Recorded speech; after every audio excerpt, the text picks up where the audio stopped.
On Ash Wednesday, we were marked with the sign of the cross, with ashes. And we were reminded that we belong to God. Our identity is given to us not out of force, not out of fear, just pure love. We are the beloved Son, and we are the beloved daughter of God. Each and every one of us, filled with the life of God's Spirit. On this first Sunday of Lent, we are reminded, though, of how difficult it is at times to live as God's own. The gospel today tells us about all of the powers that are out there. All the powers out there and all the powers within us that seek to distract us and tempt us to redefine ourselves according to the world's expectations and calling us to give up on God's way. So today we see a 30-year-old carpenter son, a beloved Son of God, the beloved Son of God, filled with the Spirit of God that led him out into the desert at a decisive point in his life. He's faced with choices and decisions. He's tempted, like any one of us, to define himself and his way of life without reference to God. Love of pleasure, the appetites. He's hungry.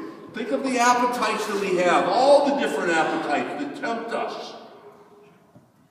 The hunger for pleasure. The love of possessions is given to him. And I can think of the TV commercial, The Moore Family. Are you familiar with the Moore Family? They want more and more and more stuff. It's like all of us. The more we have, don't they say the one who dies with the most toys is the winner? The love of glory, the spectacular. We love the spectacular. We love the glory. We see that in merchandising, in commercials, all the stuff. Think about it. We're all tempted. Love of pleasure, love of possessions, and love of the spectacular. And so was Jesus, like us in all things, but sinned. So the desert for Jesus and the world for us, or the wilderness of our world, is a threatening place. Jesus is tempted to bargain. It's the art of the deal of the devil. To bargain with our identity, to bargain with our body, our mind, and our spirit. And like Jesus today, Jesus is hungry, he's weak, and he's tired. And some days we are hungry, we are weak, and we are at risk. Jesus is tempted to use his talents and his abilities for himself, his own agenda. And Satan says loud and clear, give up God's way. That's what the devil's saying to Jesus. Give up God's way.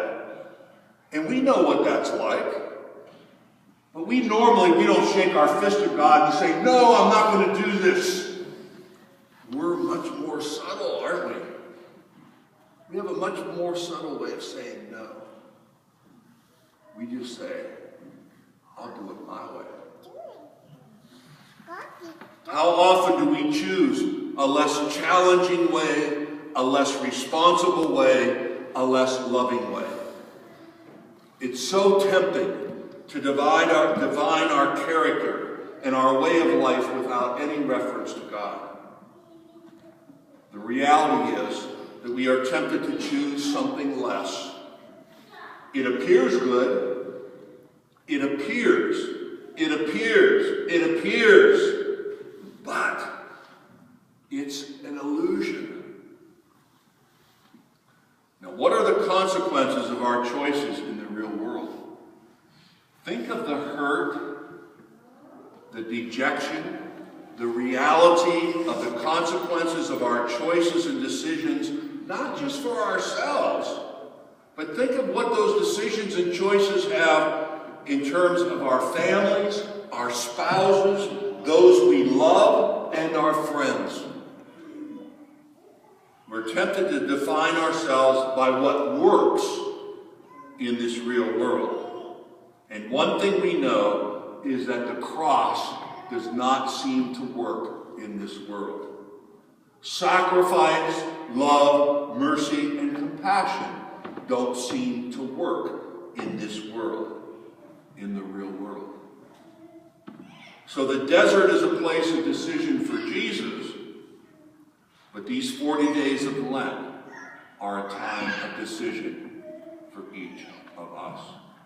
God bless you.